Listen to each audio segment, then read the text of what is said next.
Bien, ¿cómo están? Espero que sigan todo bien.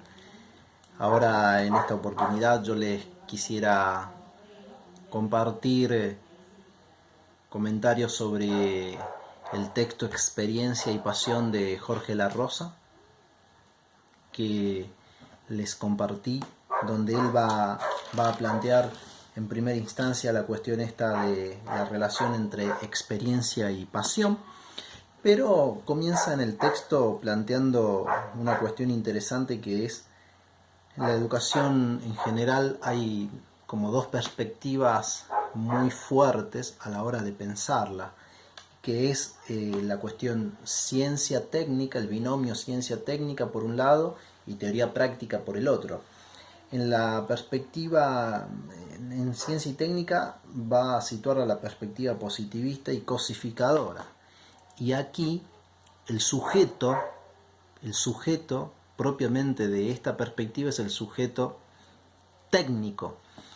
Entonces a la educación va a ser reducida en cierta manera a lo meramente técnico.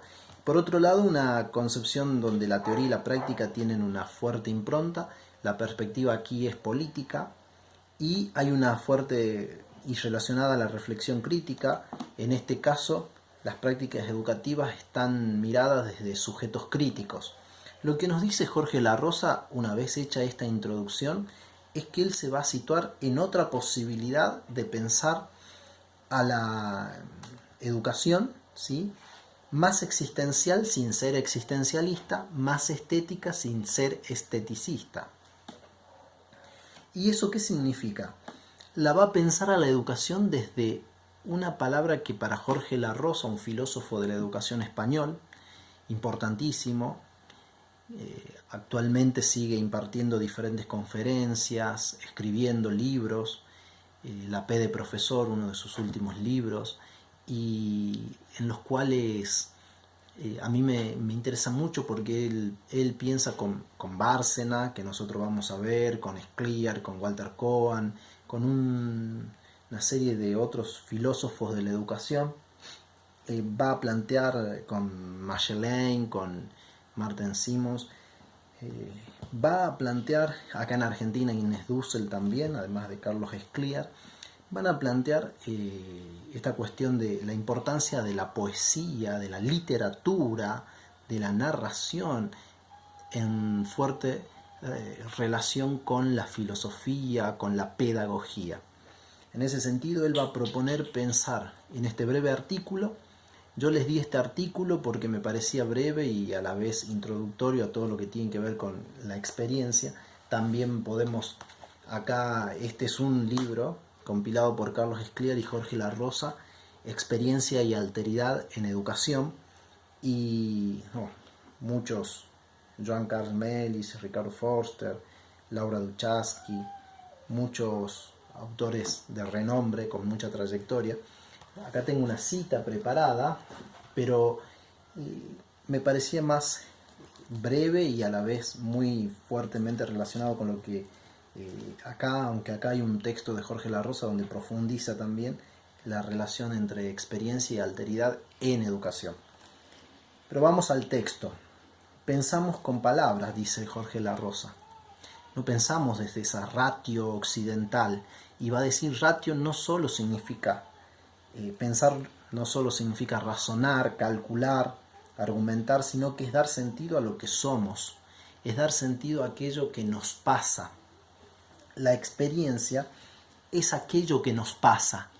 Fíjense bien, aquello que nos pasa, no aquello que pasa, sino aquello que nos pasa, que nos conmueve, podríamos decir, aquello que hace que nosotros muchas veces dejemos de sentir, de pensar como pensábamos y pasamos a pensar y sentir de otra manera.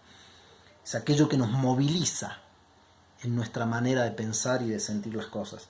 Después él dice, bueno, hace toda una relación allí de la mal traducción. Allí se sostiene mucho en un filósofo alemán, Heidegger, que va a decir que hicieron los latinos una mala traducción de en la definición de Aristóteles de animal racional, ¿sí? Son logicón, lo transformaba son, lo tradujeron como animal, mientras que es un viviente. Y logicon de logos, de legen, que sería más propiamente hablar. O sea, el hombre es un viviente que habla para los griegos, y los latinos tradujeron, con todo un propósito también de por medio, mal la cuestión como un animal racional, animal que piensa, y no un viviente que habla. Entonces, en ese sentido nos va a decir la destrucción de la experiencia. Aquello que nos pasa está básicamente por un sujeto moderno. El sujeto moderno es el sujeto de la información, a quien nada le pasa. Información en el seno de lo que conocemos nosotros como sociedad del conocimiento, sociedad del aprendizaje hoy en día, ¿sí? Además, ese sujeto moderno de la información es un sujeto que opina, y además un consumidor voraz, ¿sí? Ahí da un ejemplo muy fuertemente, desde Benjamin, que el periodismo, hoy en día nosotros con lo que el periodismo dice, destruye la experiencia, impide que algo nos pase, significa esta frase.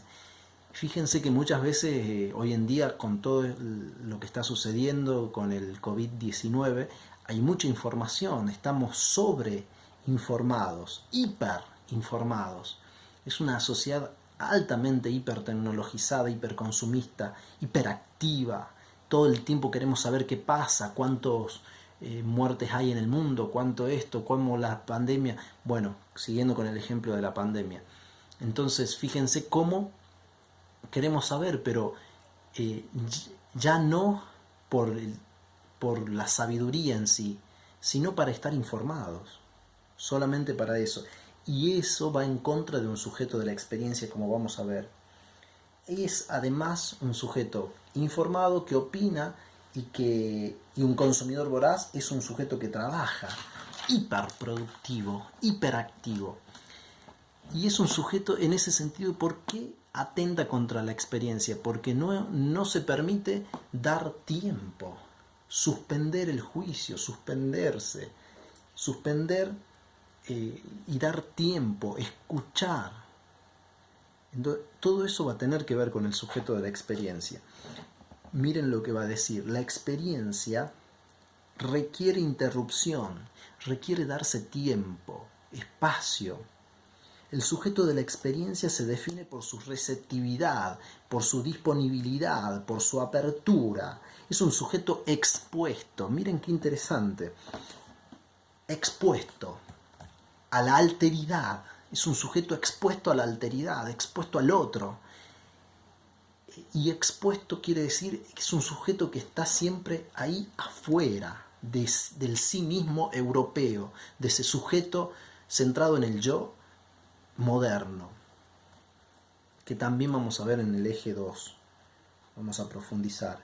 Es un sujeto expuesto, y fíjense que ser expuesto, ¿sí?, se relaciona con exterioridad, con extranjero, con existencia, con extraño, con exilio, con estar afuera, y conlleva, ahí él va a recuperar toda del latín, toda una serie de palabras, de términos que tienen que ver con, hace jugar todo esto de la travesía, del riesgo, de situarnos allí, del peligro que conlleva estar expuesto frente al otro. Es un sujeto de la fragilidad en ese sentido.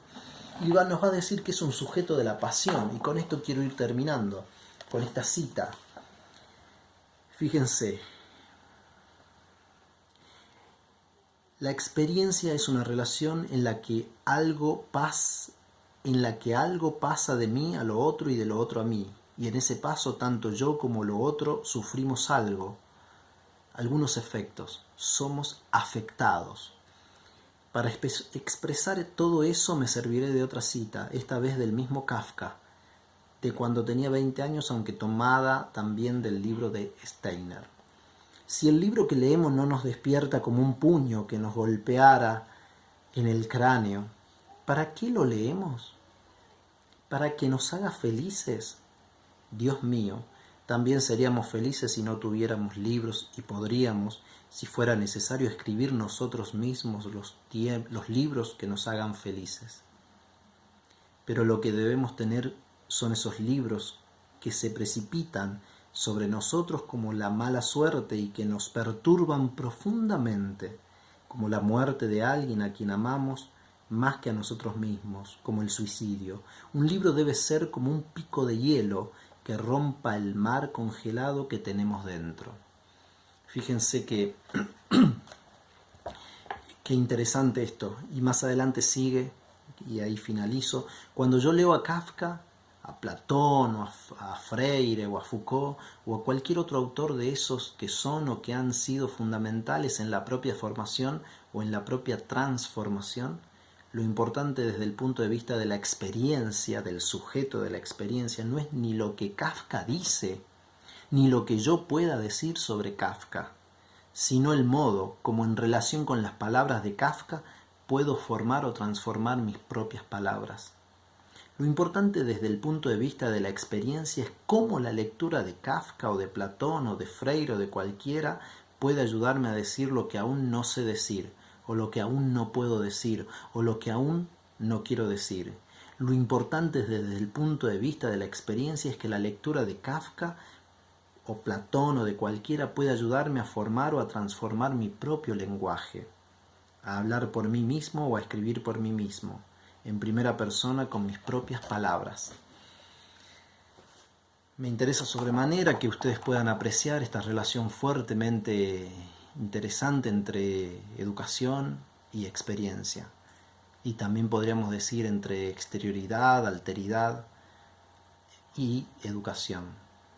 Hay una relación muy fuerte, ya no pensándola desde un sujeto que meramente se informa o está ávido de conocer y de hacer, sino alguien que se aquieta, se suspende, interrumpe y logra que algo le pase.